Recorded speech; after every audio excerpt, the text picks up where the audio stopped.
Kita naikkan pujian Shema Yisrael Yahweh Eloheinu Yahweh. Shema Yisrael Yahweh Eloheinu Yahweh Echad. Shema Indonesia, Shema Indonesia Yahweh Eloheinu Yahweh Echad. Shema Ambarawa, Shema Ambarawa Yahweh Eloheinu Yahweh Echad. Baruch Shem Kevod Malkuto Leolam Vaed. Kami mendeklarasikan untuk Yisrael, Indonesia dan Ambarawa, Yahweh adalah Elohim kita. Dia Echad.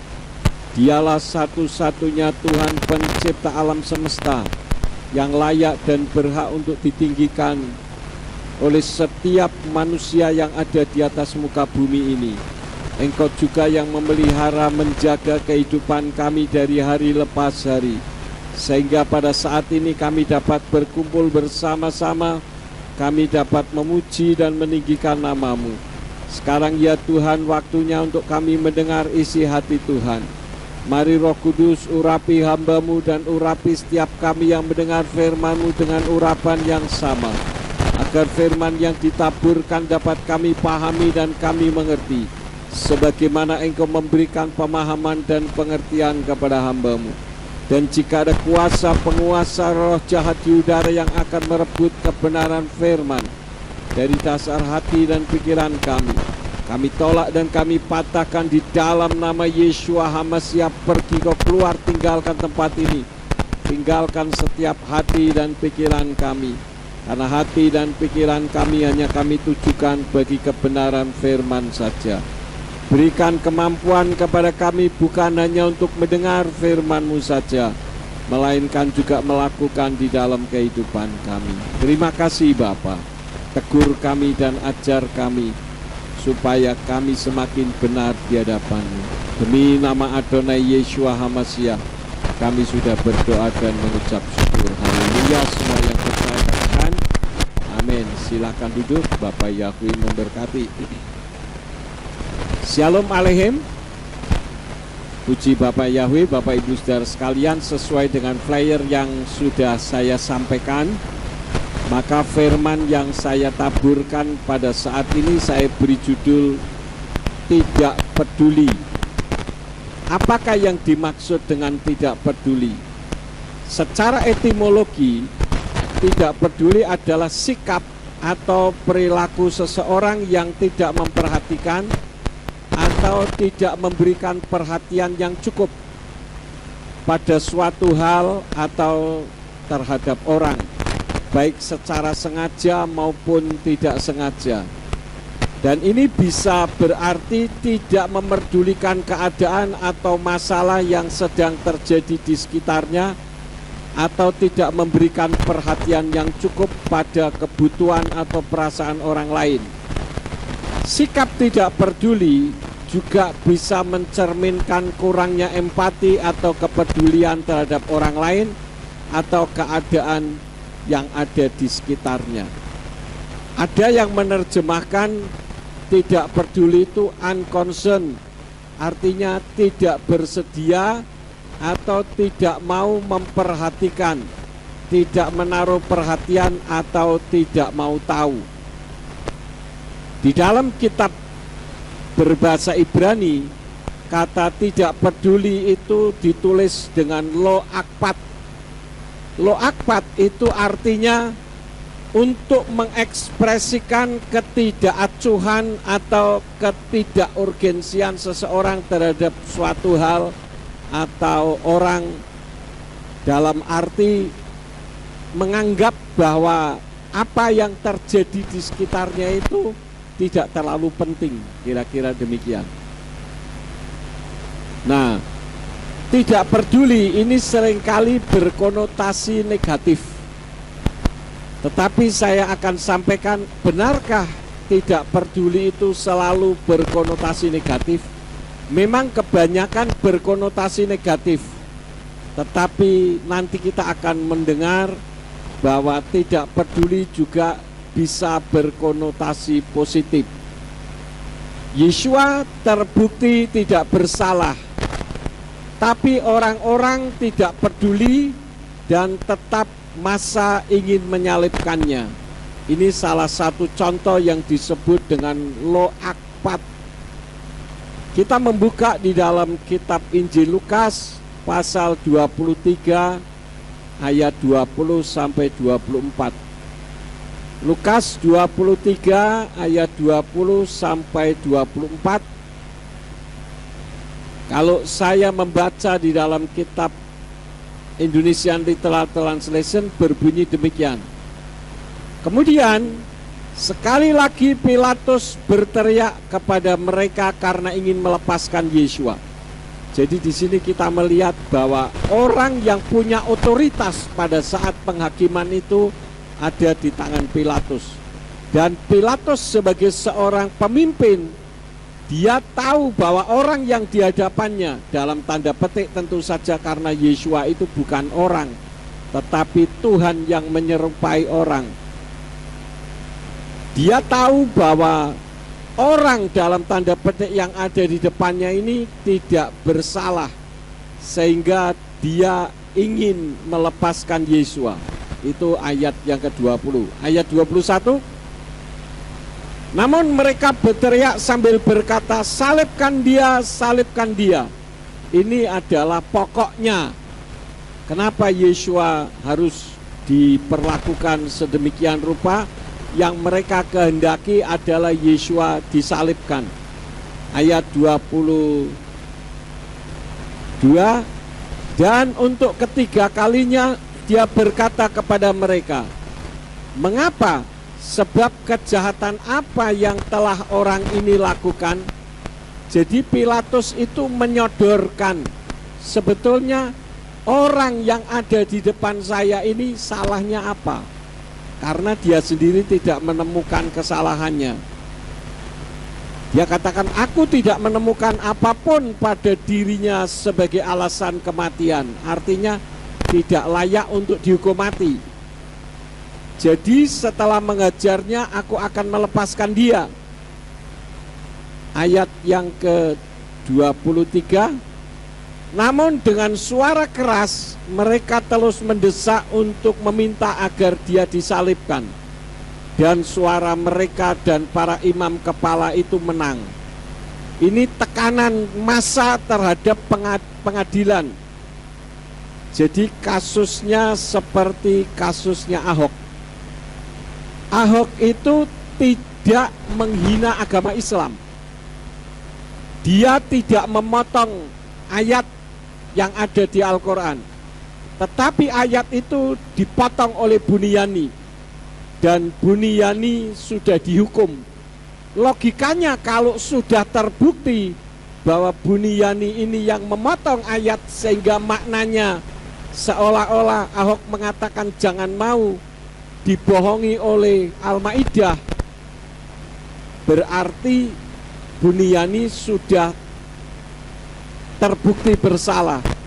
Jadi kalau Buniyani sudah terbukti bersalah, berarti Ahok tidak salah.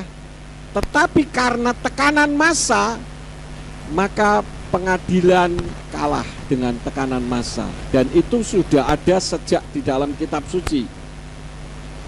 Karena itu ayat yang ke-24 dikatakan, dan Pilatus memutuskan agar tuntutan mereka dilaksanakan.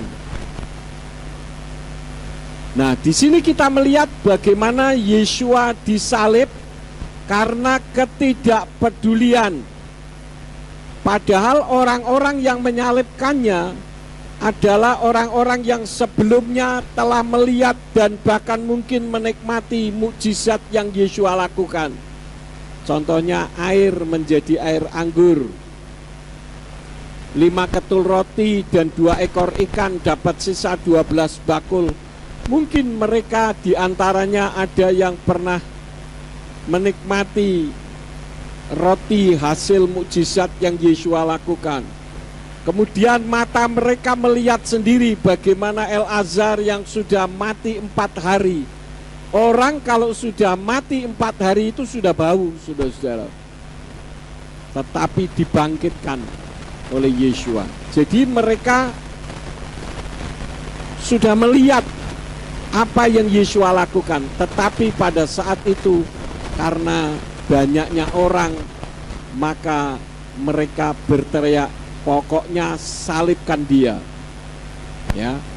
Padahal sebetulnya yang berperkara adalah para imam, karena para imam mengajarkan sesuatu yang tidak sesuai dengan Torah, dan Yesua meluruskannya,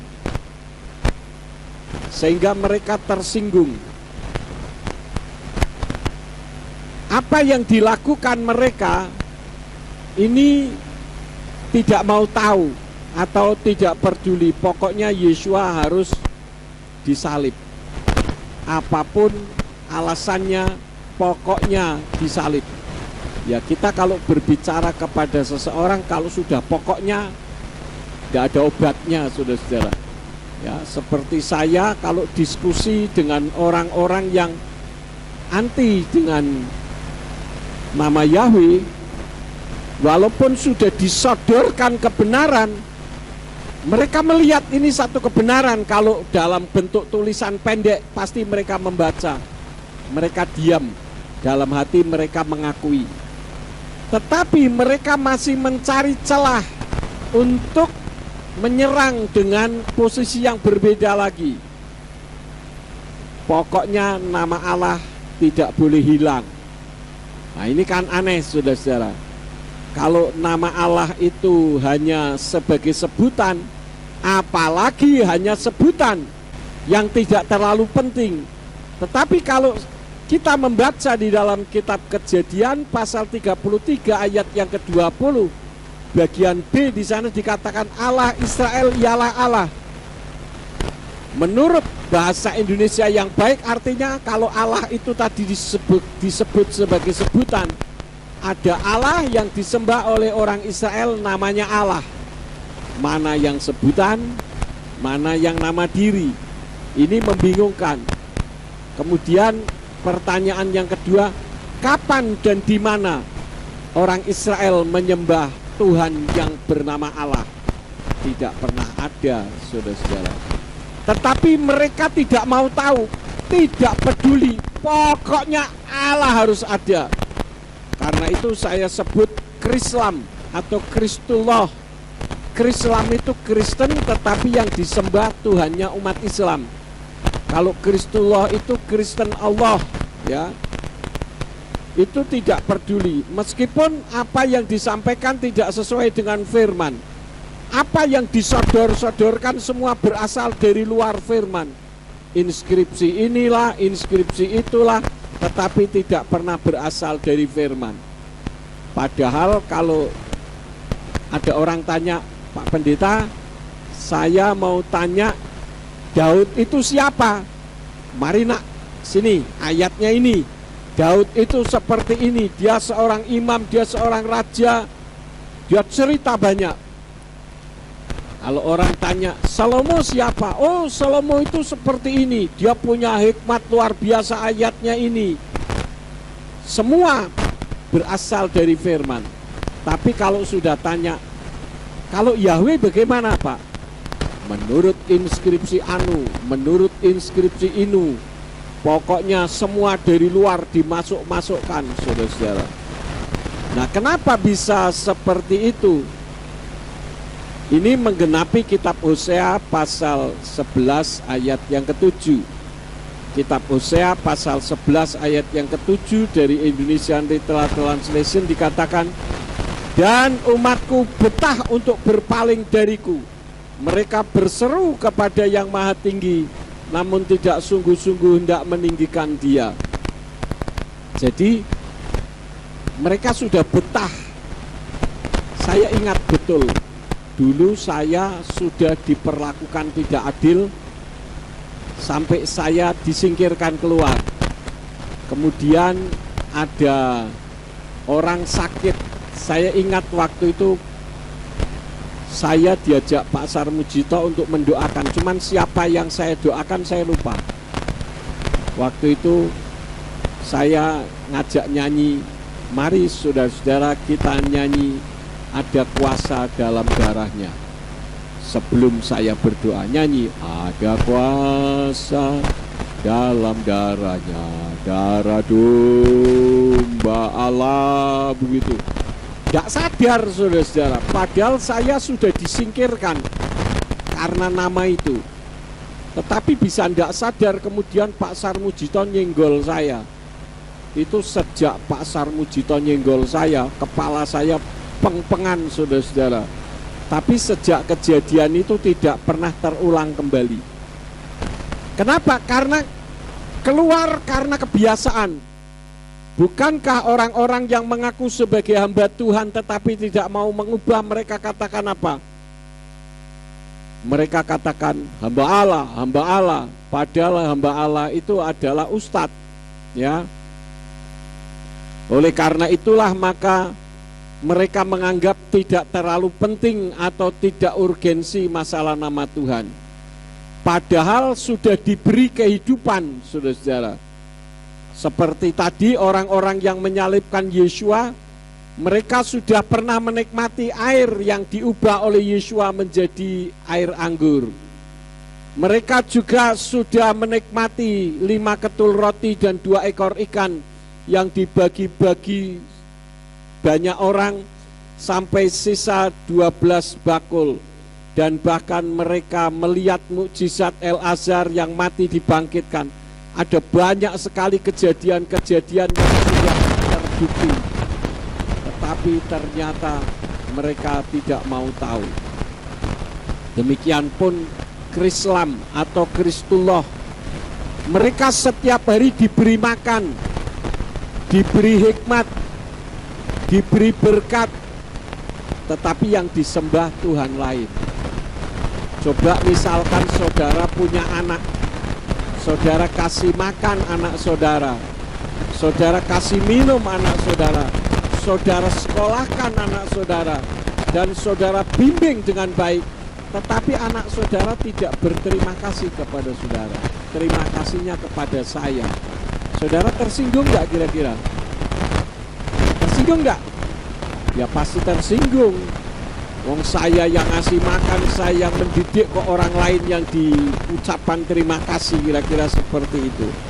Nah itulah yang dilakukan oleh Kristullah atau Krislam. Sudah diberi kehidupan dan sebagainya, bahkan sudah disiapkan sorga yang berbeda dengan sorganya Allah. Tetap saja tidak peduli, bahkan mau lebih suka dengan sorganya Allah. Nah yang menjadi pertanyaannya, kenapa mereka yang pada saat Yesua masuk ke kota Yerusalem mereka mengeluh-elukan, tetapi ketika Yesua berada di depan Pilatus ternyata mereka berteriak, salibkan dia, salibkan dia. Kenapa kebaikan sirna begitu saja dan berubah menjadi kebencian dengan kalimat salibkan dia? Bapak Yahweh juga diperlakukan hal yang sama. Dia sudah memberi kehidupan, tetapi dia dibenci. Ada beberapa hal penyebab Mengapa mereka tadinya mengeluh-elukan Yesua, ternyata pada akhirnya mereka berteriak salibkan dia. Yang pertama, harapannya tidak terpenuhi. Yesua pada saat dieluk-elukan, mereka yang mengeluh-elukan Yesua itu mengharapkan dapat membebaskan mereka dari penjajahan Romawi. Dan hal itu tertulis di dalam kitab Injil Lukas pasal 24 ayat yang ke-21.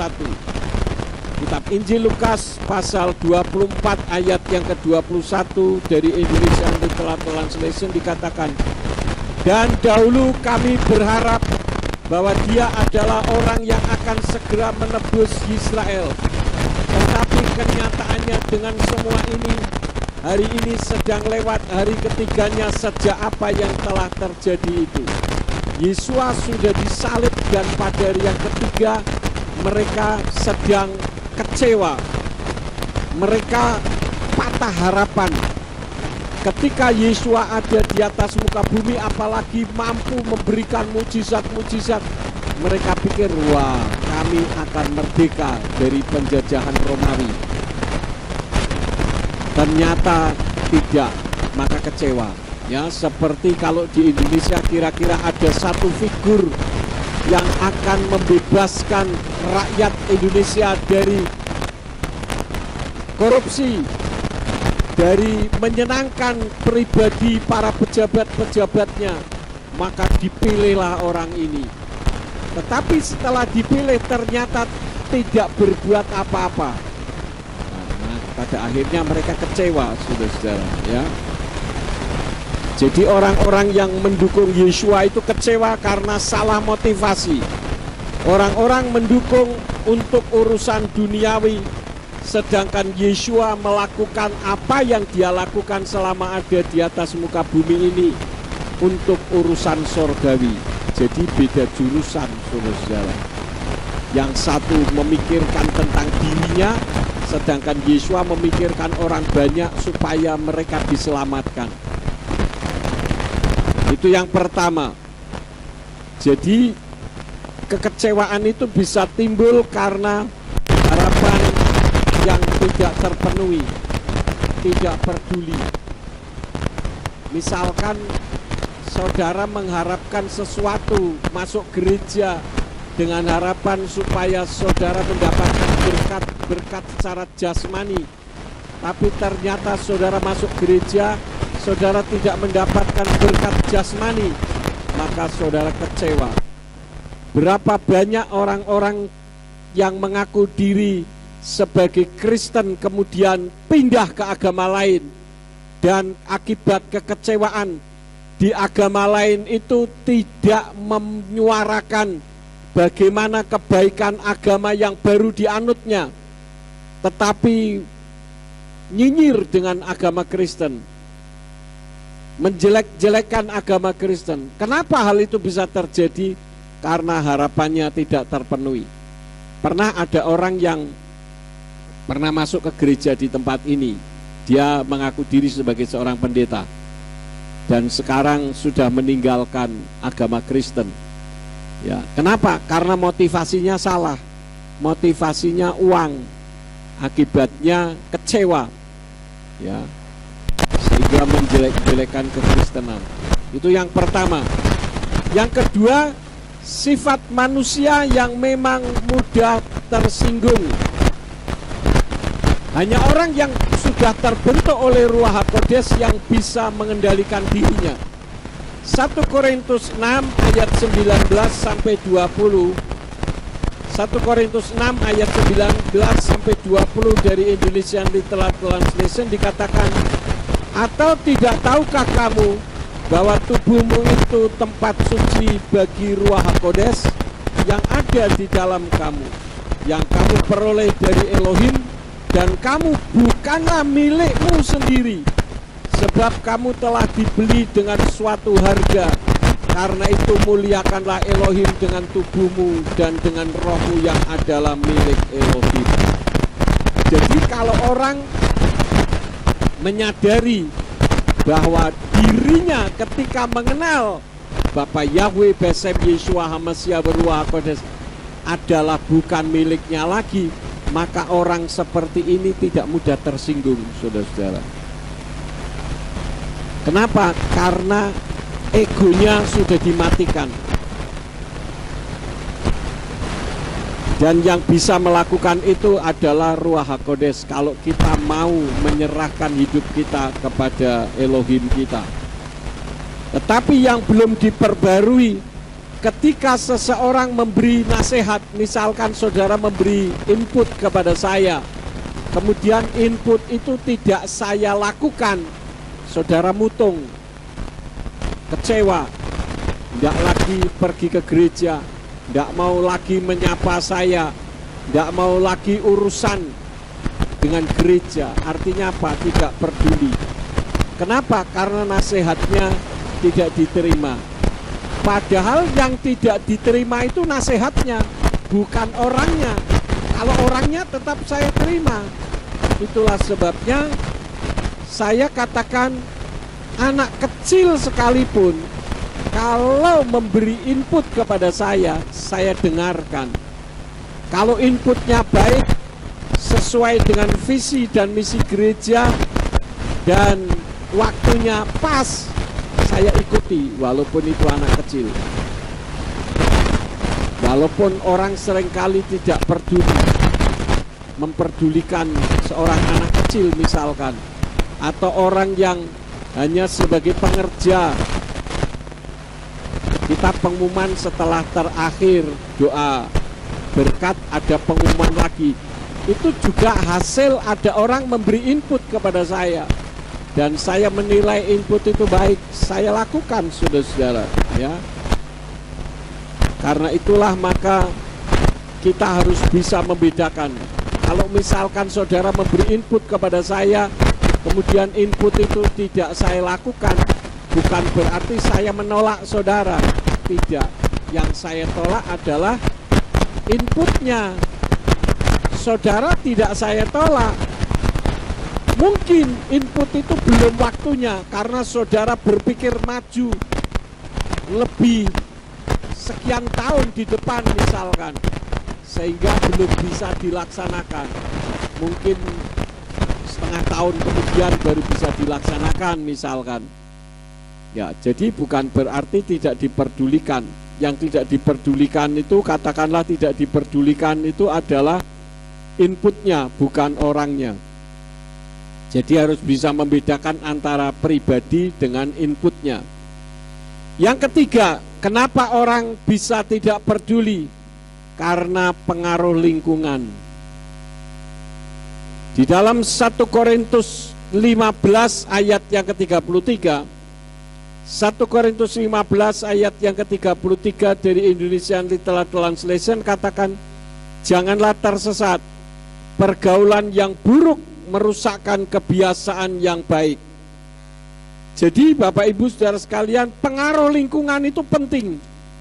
Kalau saudara bergaul dengan orang-orang yang pengecut, saudara akan jadi pengecut. Kalau saudara bergaul dengan orang yang bocor mulut, yang tidak bisa pegang rahasia, maka kita pun akan ikut-ikutan tidak bisa pegang rahasia. Kalau saudara pengen dipakai Tuhan, bergaulah dengan orang-orang yang dipakai Tuhan. Kalau saudara ingin pinter, bergaulah dengan orang pinter. Karena konsep pola pikir orang pinter dengan orang malas itu beda. Ya. Oleh karena itulah, maka kitab Amsal pasal 20 ayat 19, Amsal 20 ayat yang ke-19 dari Indonesian Literal Translation dikatakan, orang yang menyingkapkan rahasia berjalan sebagai seorang penggunjing. Maka janganlah engkau bergaul dengan orang yang bocor bibirnya. Kenapa? Karena kalau kita bergaul dengan orang yang tidak baik, seringkali yang terjadi justru kita ikut-ikutan tidak baik. Lalu pertanyaannya, kalau begitu siapa yang bisa memenangkan mereka, orang yang tidak baik supaya menjadi baik? Itu tugas kita juga. Maksudnya bagaimana? Kalau kita bergaul dengan orang-orang yang tidak baik, kita harus sudah kuat menghadapi lingkungan yang tidak baik. Seperti dulu waktu saya masih di Pekalongan, saudara-saudara, saya itu suka main breaker, ya, radio orari. Itu terkadang kan saya sambil jualan di toko, itu radionya selalu on. Nanti ada orang sedang bercanda dan sebagainya, katakanlah bercandanya saru atau ngomong jorok begitu, atau ada yang mojok. Nanti ketika saya masuk, saya hanya ngejim saja, ceplek, begitu orang sudah tahu. Kenapa? Karena power saya waktu itu 65 ampere. Sehingga sekali celep orang tahu, wah ini Pak Yakub. Begitu saya kasih sinyal, saya masuk break, saya mulai ngobrol, perubahan mereka ngomongnya itu berubah, saudara-saudara. Jadi kita tidak ikut-ikutan mereka ngomong jorok-jorok, kita ikut-ikutan, ya, tidak. Tetapi mereka yang jadi segan karena ada saya. Jadi kalau saya boleh katakan seperti ikan laut. Ikan laut itu setiap saat berendam air asin. Nah, saya mau tanya sama ibu-ibu nih, kalau ibu-ibu beli ikan laut di pasar, kemudian ikan laut itu digoreng tanpa diberi garam, itu dagingnya asin atau tidak? Dagingnya tidak asin, saudara-saudara. Padahal ikan laut itu berendam air asin, ya, tetapi tubuhnya tidak ikut asin. Kalau ada orang bilang, saya kemarin beli ikan di pasar, ikan laut, begitu digoreng asin tuh Pak, ya mungkin ikan asin yang dibeli atau ikan mati yang saudara beli, ya, ketika masih di laut sudah mati sehingga tubuhnya menyerap air asin. Karena itulah maka ikan mempunyai silt, mempunyai tameng, mempunyai perisai untuk supaya tubuhnya tidak terkontaminasi air laut, yaitu sisiknya. Itulah sebabnya maka kitab suci mengajarkan kepada kita bahwa ikan yang bersisik yang boleh kita makan itu yang disebut koser atau layak untuk dimakan. Kalau ikan yang tidak ada sisiknya, kenapa dilarang dimakan? Karena kita melihat satu realitas, ikan yang tidak bersisik itu kebanyakan adanya di bawah, di dasar. Nah, ikan yang ada di dasar, karena di dasar itu banyak mengandung merkuri, logam berat, maka dagingnya mengandung logam berat, sehingga ketika dimakan kolesterolnya naik, tekanan darahnya naik, semuanya naik, ya. Dan di Indonesia terkenal ikan itu, ikan lele, ya. Tapi orang bilang, enak Pak. Ya enak, karena lele itu makannya apa saja dimakan, saudara-saudara, ya. Itu yang paling luar biasa. Makanya lele itu ditaruh di udara seperti ini 2 jam belum tentu mati, ya. Kenapa? Karena dia punya daya tahan yang luar biasa, tapi tubuhnya tidak koser, tubuhnya tami atau unclean, bukan tahor. Kalau tahor itu bersih atau clean.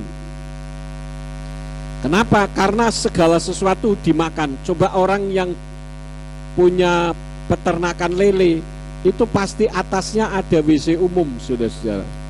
Jadi kalau pagi-pagi cemplung sudah langsung jadi makanan santapan empuk sama ikan lele. Tapi banyak orang bilang enak dimakan. Tetapi kitab suci mengajarkan bahwa ikan yang seperti itu tidak koser atau tidak layak untuk dimakan. Itu hal yang ketiga. Yang keempat, kenapa orang bisa berubah pikiran menjadi tidak peduli? Karena pemikiran yang negatif. Markus 4 ayat 38. Markus 4 ayat 38 dari Indonesian Literal Translation dikatakan, dan dia sendiri berada di buritan sambil tidur di atas bantal. Dan mereka membangunkan dia dan berkata kepadanya, Guru, tidakkah engkau peduli bahwa kita binasa? Murid-murid pada saat itu terkena angin sakal di tengah-tengah danau. Kapalnya mau tenggelam.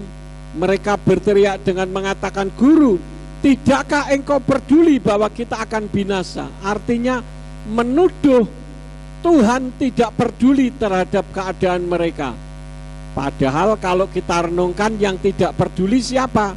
Mereka yang tidak memperdulikan Yesua, sehingga Yesua tidak diajak ngomong, maka Yesua tidur karena tidak peduli. Tetapi mereka menuduh Tuhan, Guru, tidakkah engkau peduli bahwa kita akan binasa?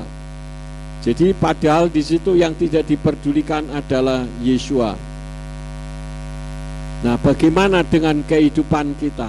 Apakah kita juga peduli terhadap orang lain?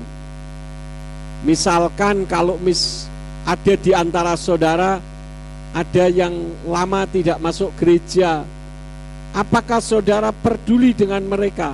Setidak-tidaknya saudara mendoakan mereka, atau saudara tidak peduli dengan mereka? Atau mungkin sebaliknya, saudara malah bersyukur, syukur orang itu tidak masuk gereja sehingga tidak ketemu saya. Seperti itukah yang ada di pikiran kita? Atau kita mendoakan, Tuhan, si A ini sudah sekian lama tidak ke gereja, kenapa ya Tuhan? Tolong engkau lawat mereka. Mungkin saudara tidak mengunjungi, tetapi setidak-tidaknya saudara mendoakan mereka. Jadi ini merupakan bentuk kepedulian. Ya, kalau tidak peduli itu tentu satu hal yang negatif. Mungkin saudara berpikir, oh, itu kan bukan urusan saya, itu urusan tim visitasi, urusan tim besuk. Tidak bisa demikian. Kenapa? Karena saya sudah sering kali katakan bahwa Gereja Pemulihan Firman, khususnya Surya Kebenaran Ambarawa, adalah keluarga besar. Jadi kita ini keluarga. Kalau saudara melihat ada saudara yang tidak kelihatan beberapa minggu, tentu kita akan merasa kehilangan, ya. Jadi kita perlu mendoakan dan jangan berpikiran negatif sehingga kita tidak peduli. Yang kelima, kenapa orang tidak peduli? Biasanya tidak mengerti duduk permasalahan, tetapi tidak mau belajar sehingga tidak peduli tentang Tuhan. Efesus 5 ayat yang ke-17. Efesus 5 ayat 17 dari Indonesian Literal Translation dikatakan, sebab itu janganlah kamu menjadi bodoh, tetapi sambil memahami apa kehendak Tuhan. Jadi di dalam kehidupan kita, kita seringkali bertanya kepada diri kita sendiri, apa yang bisa saya lakukan hari ini supaya kehidupanku ini melakukan kehendak Tuhan, sehingga kehidupan saya bisa menjadi berkat bagi orang lain. Lebih lanjut di dalam kitab Yohanan 21 ayat yang ke-12.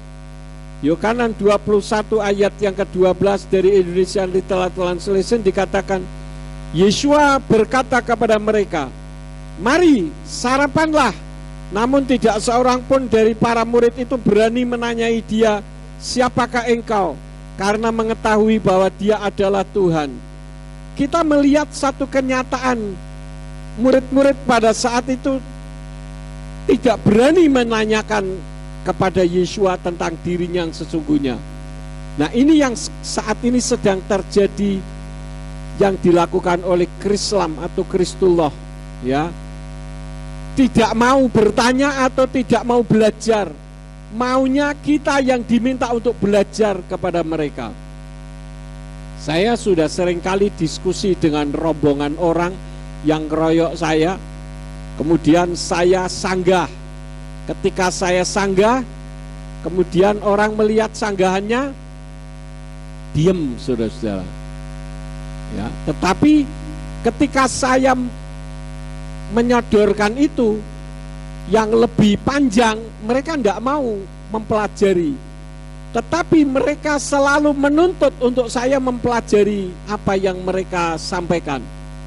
Dan saya mempelajarinya, maka dari itu saya bisa menyanggahnya. Tetapi mereka seringkali tidak mau untuk mempelajari apa yang saya sampaikan. Jadi tidak mengerti duduk permasalahan, makanya tidak peduli, menganggap bahwa urusan nama Tuhan itu tidak terlalu penting. Seperti apa yang tadi di dalam kitab berbahasa Ibrani dikatakan lo akpat, tidak terlalu penting masalah nama Tuhan, padahal nama Tuhan itu penting. Buktinya apa? Kalau tidak penting, kenapa mereka mengatakan hanya di dalam nama Yesus ada keselamatan? Bukankah Yesus itu juga nama? Kalau dikatakan tidak penting, tidak usah pakai nama Yesus dong, pakai nama Pak Yanto saja atau Pak Bambang, kan tidak masalah. Tetapi kan tidak bisa, karena nama itu penting, saudara-saudara. Itu hal yang kelima. Yang keenam, orang tidak peduli karena iri hati. Contohnya Kain. Di dalam kisah Kejadian 4 ayat 1-16. Saya tidak akan membuka ayatnya karena cukup panjang. Kejadian 4 ayat 1-16. Kain menunjukkan sikap tidak peduli terhadap kehendak Elohim ketika ia membunuh saudaranya yang bernama Habil. Karena iri hati dan tidak senang dengan persetujuan Elohim atas persembahan Habil. Jadi ketika Habil mempersembahkan korban, persembahannya diterima oleh Bapa Yahweh. Sementara persembahannya dia tidak. Dia iri hati. Demikian pun ada orang yang tidak peduli. Tidak perlu Tuhan-Tuhanan. Buktinya saya tidak pernah ditolong Tuhan. Si A seringkali bersaksi saya mendapatkan mujizat Tuhan seperti ini, seperti itu. Orang bilang bullshit lah. Buktinya saya tidak pernah mendapatkan mujizat apapun. Iri melihat orang lain mendapatkan mujizat Tuhan. Seharusnya kita pelajari kenapa orang itu bisa mendapat mujizat Tuhan, bagaimana imannya. Nah, itu yang harus kita pelajari. Jangan seperti Kain yang iri hati. Kemudian kasusnya Yosef misalkan. Yosef dimasukkan ke sumur tua yang tidak ada airnya, kemudian dijual ke Mitsrayim, ke Mesir.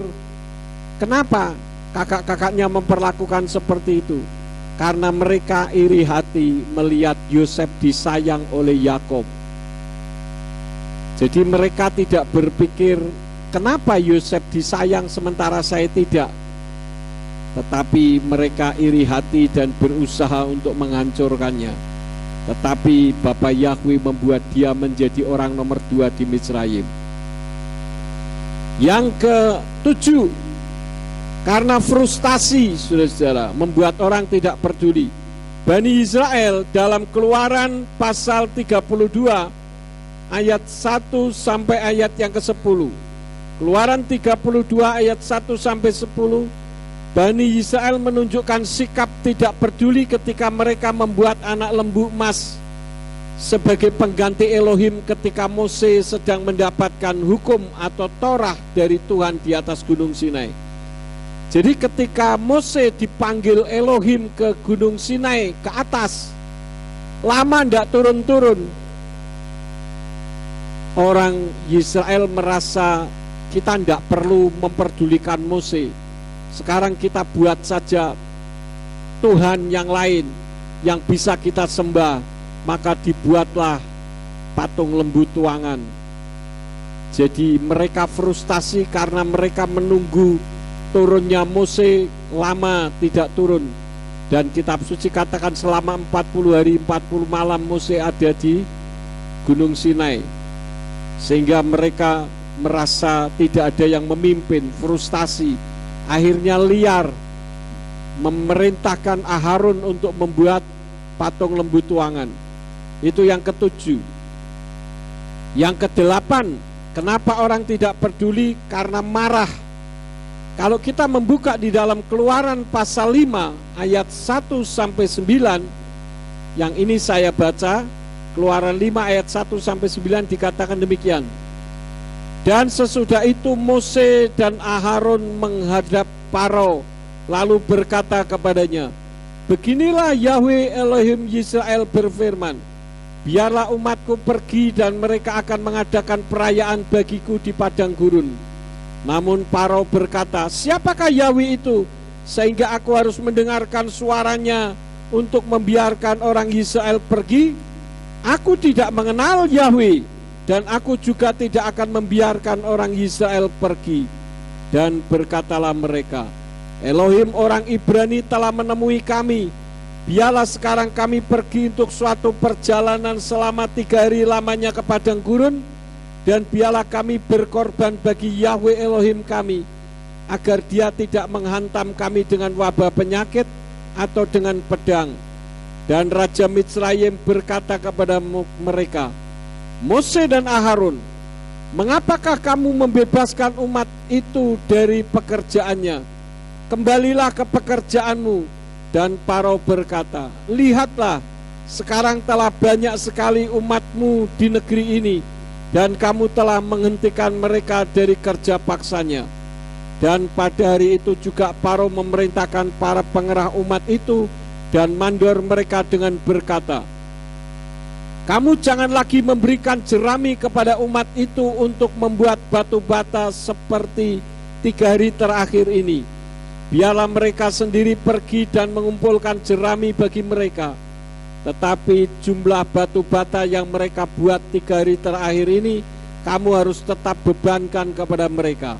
Kamu tidak boleh mengurangi daripadanya, karena mereka sendiri pemalas. Itu sebabnya mereka menangis sambil berkata, biarlah kami pergi, biarlah kami berkorban kepada Elohim kami. Biarlah perbudakan itu menjadi berat atas orang-orang itu, dan mereka tetap harus mengerjakannya dan tidak berpaling pada kata-kata dusta. Di sini kita melihat bagaimana Faro menunjukkan sikap tidak peduli terhadap keinginan Tuhan karena dia marah. Dia menolak membebaskan orang Israel dari perbudakan. Bahkan setelah Mose memperingatkannya tentang konsekuensi dari tindakannya, Faro tidak peduli karena dia marah, saudara-saudara.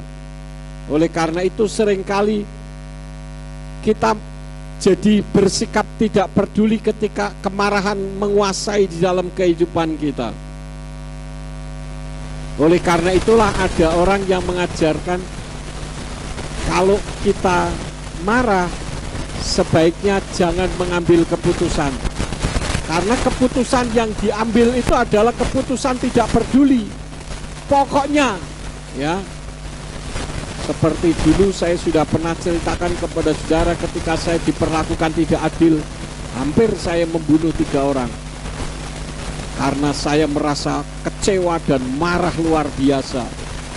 Tetapi kalau saya melakukan itu, ambil kesempatan, ambil keputusan, mungkin saya hari ini masih di dalam penjara atau mungkin sudah dihukum mati, karena saya pasti melakukan pembunuhan berencana dan tidak ada gereja ini.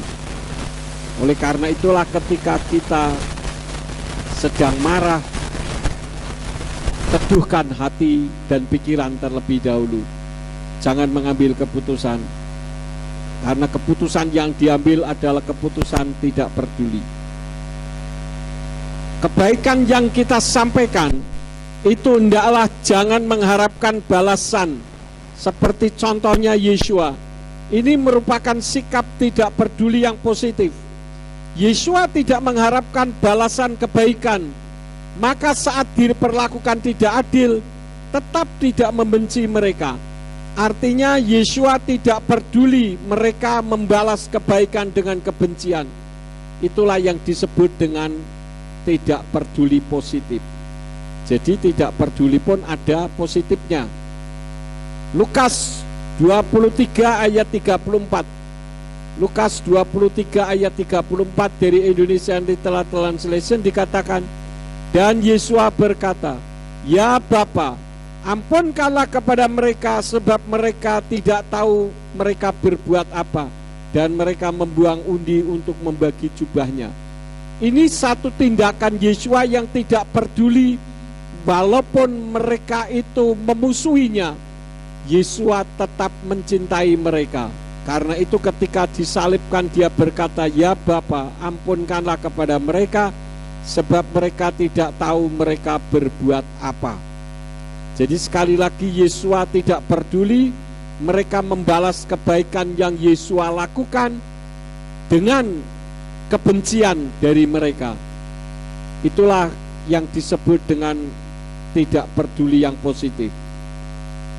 Nah, tidak peduli positif yang lain yang bagaimana? Yang tidak ikut campur urusan orang, saudara-saudara. Tapi bukan berarti kita tidak peduli orang mau bermasalah, itu bukan urusan kita. Apalagi kalau saudara dituakan, saudara dianggap orang yang bisa memberikan nasihat, kita tidak boleh berdiam diri. Amsal 26 ayat yang ke-17 ini mengajarkan kepada kita supaya kita tidak peduli dalam arti tidak ikut campur urusan orang. Amsal 26 ayat yang ke-17 dikatakan dari Indonesian Literal Translation, orang yang melintas untuk mencampuri pertengkaran yang tidak melibatkan dirinya adalah seperti orang yang menangkap telinga anjing. Kenapa kitab suci mengajarkan demikian? Kalau ada orang bermasalah, saudara ikut campur urusan orang, maka saudara bisa ikut terlibat atau bisa dilibatkan. Pengecualian adalah kalau saudara memberikan nasihat, artinya bukan saudara berdiam diri, ya. Setidak-tidaknya saudara peduli dengan mendoakannya. Karena kalau kita mendoakan, itu artinya kita juga bekerja dalam dunia supranatural. Oleh karena itulah maka kita yang telah mendengar tentang firman tidak peduli, saudara ambil hal-hal yang positifnya. Kalau ada orang yang menipu saudara, ya sudah, jangan pedulikan. Tidak perlu kita jadi pahit hati atau bahkan membawa akar pahit di dalam hidup kita. Karena kitab suci katakan kalau kita ini membawa akar pahit di hadapan Tuhan, kita ini seperti hewan. Dan hewan tidak ada yang masuk surga, saudara-saudara. Inilah firman yang saya sampaikan, kiranya memberkati di dalam kehidupan saudara. Amin. Buat firman Tuhan, mari kita bangkit berdiri bersama-sama.